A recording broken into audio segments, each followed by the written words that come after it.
Yeah, difficult game. I think in the first half we made a couple of mistakes and we got punished.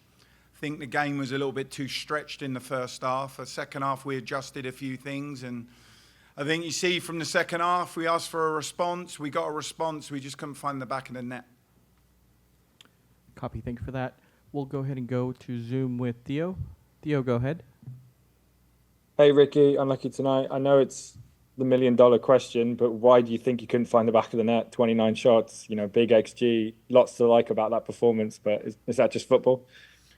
Sometimes it is, yeah. I mean, I just think maybe because we were chasing the game so much in those areas, we were a little bit rushed. But, one of the things we spoke about at half-time was stretching the game more and asking players to be more dynamic in the wide areas when we got the ball in the wide areas. And I think you see that. I think, for us, it's been a process these last 4 or 5 games, and there's been really good moments, but we've also had moments where we've let ourselves down, and to concede a goal from a penalty and then from a set piece, it's frustrating. But the response is the most important thing. We speak about there's 3 things: it's our effort, our attitude, and our responses that we all control in the game. And I think today you saw a response to the first half, which was a positive to take forward. Now we go on to a 10-day road trip and we take those positives with us.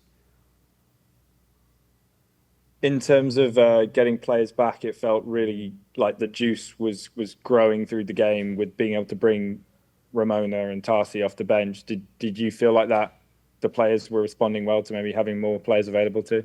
Yeah, well, I mean, I think it allows you to be more aggressive as well. There's times when the balls go into certain areas, you're going to be on the end of the ball. When you go into set-piece situations, you're going to be slightly more dangerous, whether it's the delivery or the person attacking the ball. But, for us, we always talk about it being a village, and for so many times this year, it's been a collective effort. But I think, like I said during the week to some media interviews, the more players you have, the more competition that you can build. And I think you're seeing that now. Like, we've got players who can come off the bench and change a game. And I think that's what you see tonight. We just didn't quite get the job done in front of goal.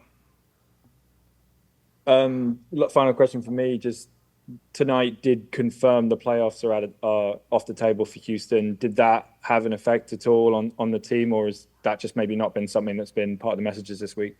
Well, listen, I think I've said it before. For us, it's always been one game at a time, and we can't control the things that happen around us. Our focus is just to keep moving forwards, focus on the next game, get our head down, try and address some of the things that happened in this game, and that's what we'll do. We'll go to San Diego, we'll work really hard next week, and just focus on the next game against San Diego. Frustrating, for sure. We work here with some of the best players in the world.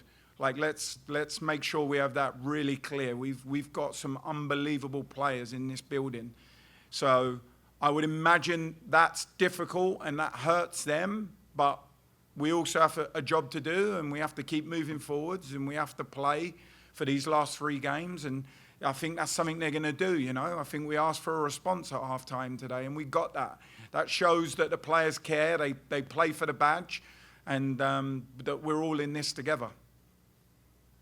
Unlucky tonight. Thanks so much for your time again, Ricky. Appreciate it. Thank you. We'll wrap up with that one, Ricky. Thank you very much.